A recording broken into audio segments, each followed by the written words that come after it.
Humble Station looked more like sculpture than machinery. Its vast petals unfolded in orbit above Larcos, reflecting green light from the jungle world below. The petals rotated slowly, catching sunlight like polished glass. To most, it was a marvel of neutral diplomacy, the flower of the Alliance. To Raf Saeedi, it felt like a trap disguised as art. He pressed against the viewport as their shuttle glided toward the docking ring. Sweat beaded along his palms despite the cold metal railing. From up here the planet looked alive, veins of river cutting through emerald jungles, storm bands flashing silver. He should have felt wonder. Instead, he was tallying ways this tribunal could end with humanity in chains. "You're pale," Milo Chen muttered from the seat behind him. The systems tech leaned forward, tapping Raf's shoulder. "Relax. Worst case, we get exiled from the most pretentious flower pot in orbit." "Worst case," Raf said dryly.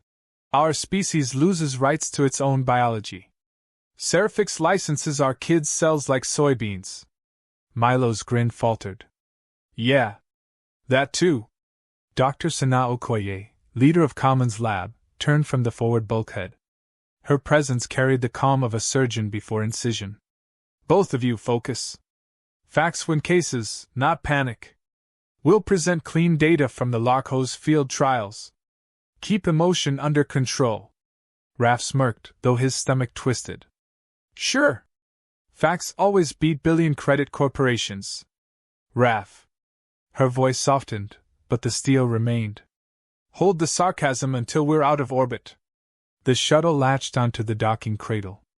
A hiss of pressure equalization filled the cabin. Raf flexed his jaw, biting down hard. As always, the pressure landed on the wrong spot, his right canine, the tooth that should have fallen out 15 years ago. A retained baby tooth, harmless according to every dentist. Harmless, but stubborn. And now it throbbed like it knew the galaxy was about to notice it. They entered Humble Station under escort. Corridors curved in gentle arcs, walls translucent to the void. From one angle, the petals seemed endless, wrapping them inside a glass flower. Delegates passed in robes and armor, some scaled, some feathered, most eyeing the humans as though they were curiosities on display. Raf kept his gaze forward. The tribunal chamber awaited at the apex of the petal.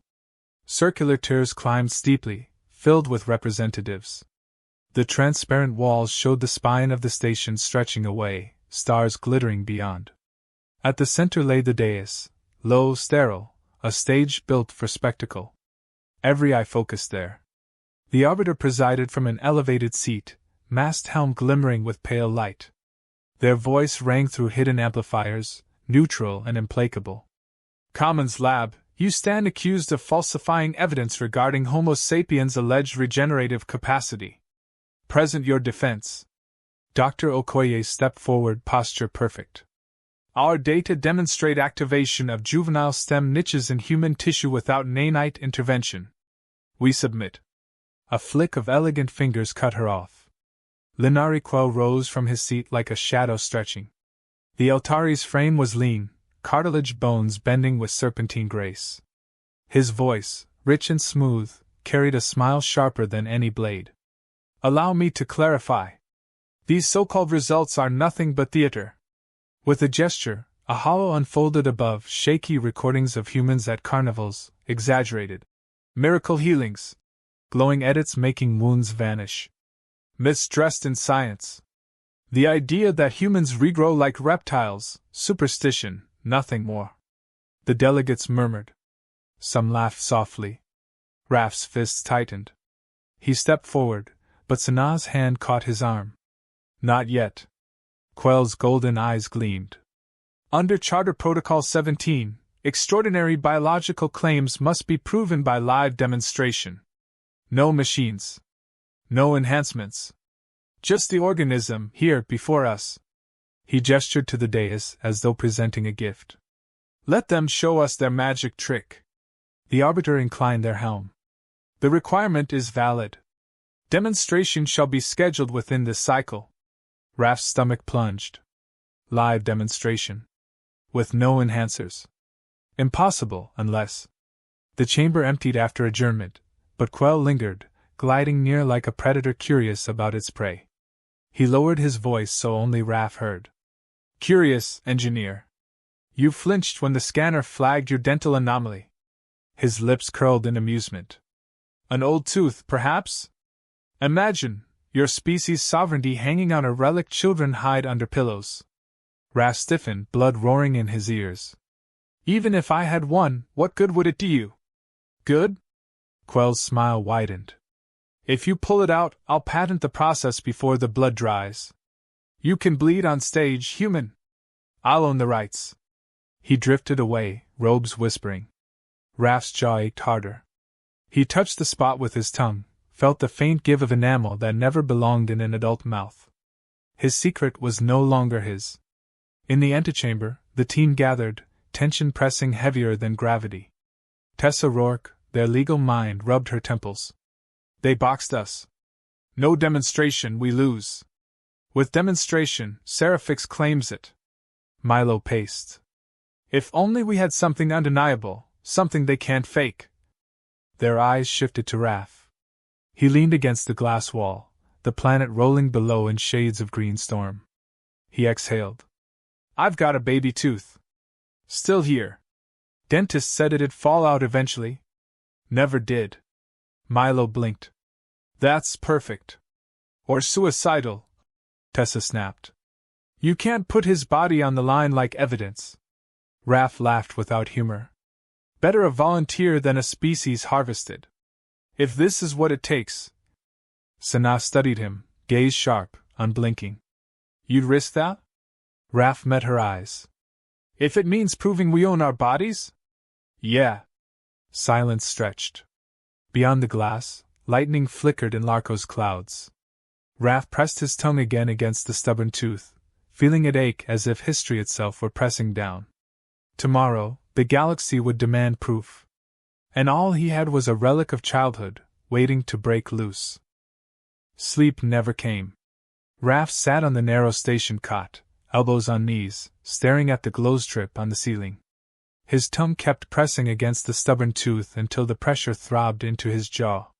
Each pulse reminded him that tomorrow the tribunal expected spectacle, blood, pain, and proof. He had agreed too quickly. Now the reality gnawed harder than enamel ever could. The door slid open.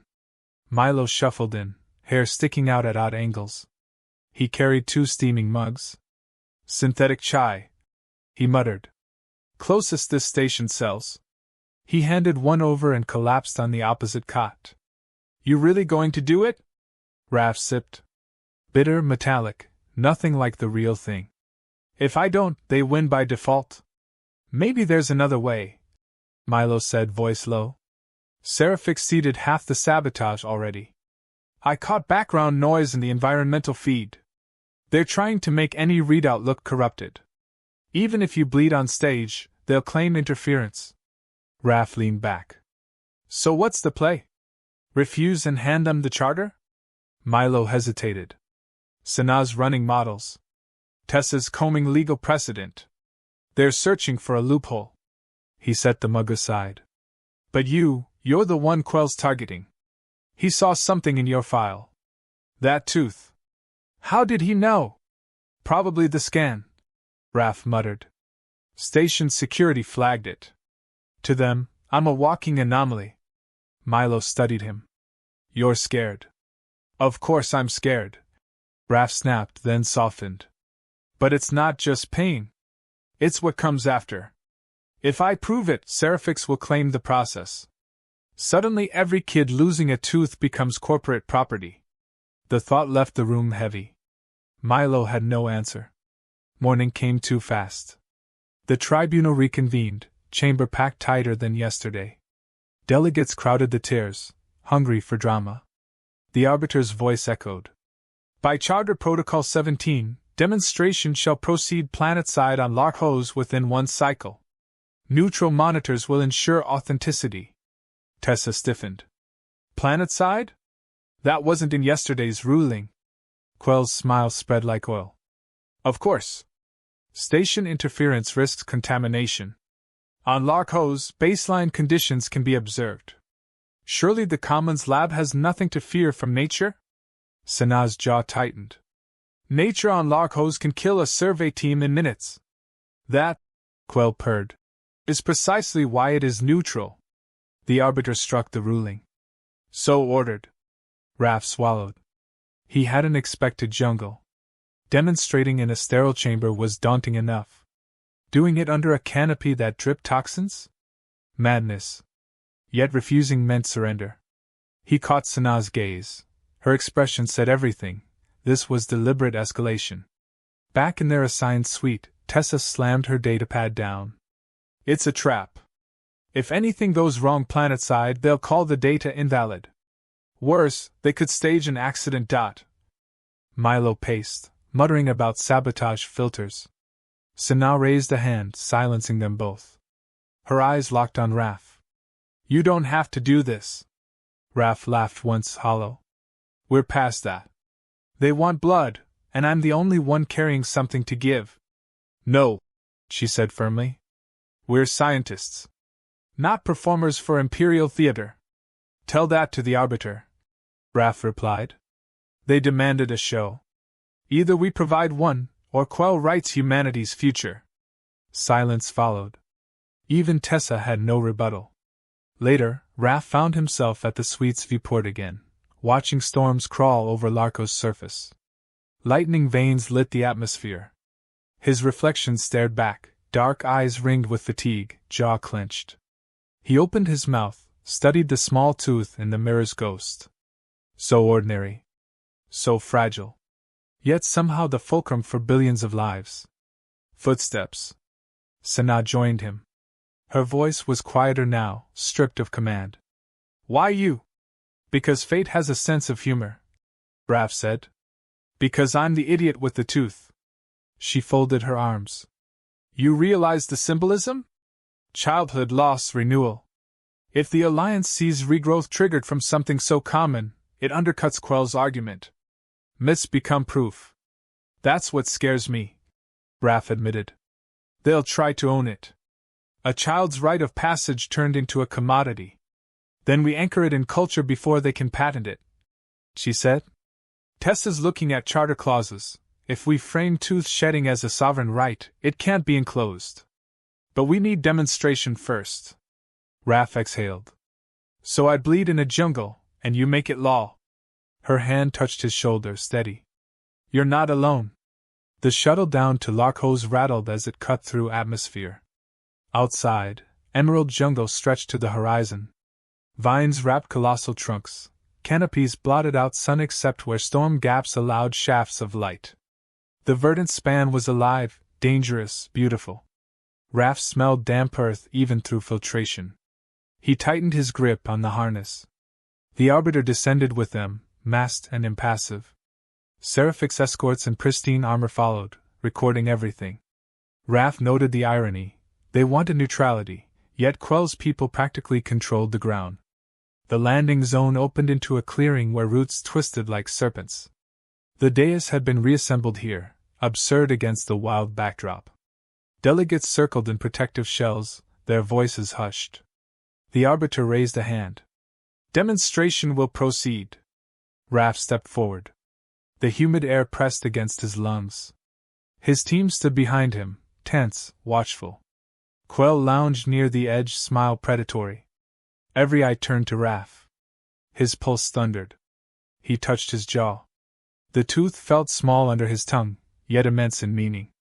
He inhaled once, grounding himself in memory, childhood evenings, his mother telling him not to worry when a tooth wiggled loose, promising a stronger one would come. Every human knew that pain, that patience, that renewal. He looked to Sanaa. She gave a single nod. Raf stepped onto the dais, heart pounding. The jungle loomed around him, alive with distant shrieks and rustle of unseen creatures. The Arbiter's voice rang. Proceed. Raf opened his mouth, fingers tightening on the sterile instrument handed by monitors. He thought of what was at stake: children, autonomy, a future not written by corporations. He closed his hand, resolved. The world held its breath. Baby tooth asterisk. The jungle pressed in with damp heat and restless sound. Insects droned. Somewhere above, branches snapped as unseen creatures moved through the canopy. The tribunal's circle of delegates shifted in their protective shells, waiting for proof. Every lens pointed at Raf. The dais gleamed sterile white against roots and moss, absurd in its contrast. Raf gripped the sterile extractor, metal cool in his trembling hand. His tongue pressed once more against the tooth, the stubborn piece of childhood that refused to leave. His heart pounded loud enough to drown the forest. He looked back at his team, Milo tense and pale, Tessa chewing her lip, Sana calm but fierce. Their silent support steadied him. The Arbiter's voice resonated from the amplifiers. "Proceed." Raf inhaled, filling his lungs with humid air. "This isn't magic," he said, voice loud enough for the circle. "It's biology every human child knows. We lose teeth. They grow back stronger. That's the truth you've called a myth." Quell's smooth tone cut in, dripping amusement. "Stories for children, engineer. Show us something worthy of law." Raf clenched the extractor. No more delay. He set it against the small canine, applied pressure, and pulled. Pain flared sharp, primal, tearing into his jaw. His vision blurred, knees almost buckling. Then the snap came, tiny, final. He held the bloody tooth up for all to see. Gasps rippled through the delegates. Blood welled, but he forced his jaw steady. Monitors swarmed close, capturing every detail. The Arbiter leaned forward. "Continue." Raf spat copper taste, wiped his lip. "Look at the socket. Watch closely." Already, under magnification, sensors registered unusual signals. Clotting accelerated. Tissues swelled with activity. Data scrolled across hollow displays, vascular factors spiking, dormant niches stirring. Milo whispered, awe in his voice. "It's real-time activation." Quell's smile faltered, just a flicker. "A wound clot," he sneered. "Hardly regrowth." Dr. Okoye stepped forward, lifting the tooth Raf had dropped into a sterile vial. "Not only clotting. Look here." She split the crown, exposing the soft tissue core. Under scanner light, the dental pulp flared with activity, stem cells alive, sending signals.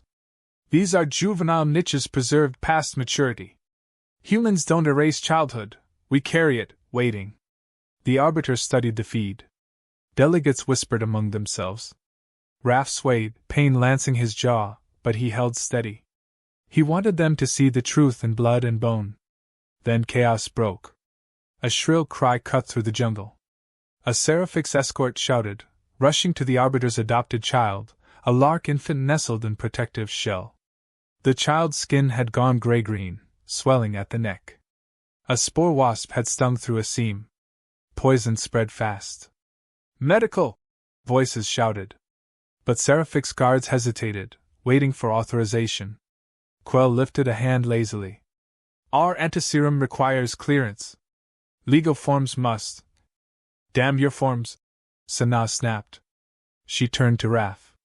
"We can use the pulp scaffold. The same signals that rebuild teeth can trigger vascular repair." Tessa's eyes widened. "But it's this or watch a child die." Sana cut her off. Raf staggered forward, holding the vial. His jaw throbbed, blood dripping down his chin, but clarity cut through. "Prepare a scaffold." "I'll donate." Monitors hesitated. The Arbiter's voice, usually calm, now carried urgency. "Do it." Sana worked fast, extracting pulp, mixing with neutral gel. Raf gritted teeth, or tried, with one missing. He watched the infant convulse, breath shallow. The gel spread across the wound, luminous under scanner light. Within seconds, swelling slowed. Vascular sprouting restarted. Oxygenation rose. The child's color shifted back toward healthy green. The monitors recorded everything. Silence fell heavy, broken only by the jungle's buzz. The Arbiter's masked face tilted toward Raf. "You saved them." Raf spat blood to the ground. "No. Humanity did. Every child who's ever lost a tooth carries this story. We don't erase growth. We remember it." Delegates erupted into murmurs. Monitors replayed data, undeniable activation, real regrowth signals, proof delivered in blood and salvation. Sanaa's demonstration had crossed myth into law. Quell stepped forward, composure strained. This process, this scaffold, relies on treatment methods already predicted by Seraphics. By charter precedent, proprietary. Stop. Tessa's voice cracked like a whip. She raised her datapad, projecting a live filing to the Alliance's Commons ledger. Filed under cultural right, the right of shedding. Tooth loss is universal, recognized across human communities. This knowledge is public domain, irrevocable, protected. Your patents cannot claim it. Quell's eyes blazed. You can't. I just did, Tessa said coldly. Clock stamped. Open to every research group across the Alliance. Try enclosing childhood. See how far you get. Laughter rippled through the delegates. Not cruel, but astonished. For once, the Empire's trap had turned inside out. The Arbiter rose, robes shimmering. Ruling, human juvenile regrowth pathways are natural sovereign traits, not subject to ownership. Any application requires informed adult consent. Commons Lab is cleared of charges. Seraphics faces sanction for sabotage and obstruction. Quell's smile was gone entirely now, replaced by a mask of fury. He leaned close as guards moved to escort him. His whisper brushed Raf's ear like venom. You won a hearing. But markets move faster than law. Others will come for your blood. Raf met his gaze, jaw aching, mouth still copper. Then we'll teach faster than you can steal. The guards dragged Quell back. The delegates applauded, not all, but enough. Humanity had taken the floor and left its mark in tooth and blood. Later, as the crowd dispersed, Raf sat on a root at the clearing's edge. His head pounded. He touched his jaw, feeling the empty gap. Soreness pulsed, yet underneath, a strange pressure, faint, insistent. Like something pushing upward from bone. Not instant magic, but promise. Growth waiting. The Arbiter approached, child in arms, now breathing steady. The masked figure lowered their head. Your myth bleeds true. The Charter recognizes your people. Raf looked at the infant, then at his teammates. Milo grinned, relief breaking his usual cynicism. Tessa's shoulders sagged, tension finally loosening. Sanaa placed a hand on Raf's shoulder, grounding him. He exhaled. We didn't just prove regrowth. We proved choice. That's what matters. The Arbiter inclined their helm.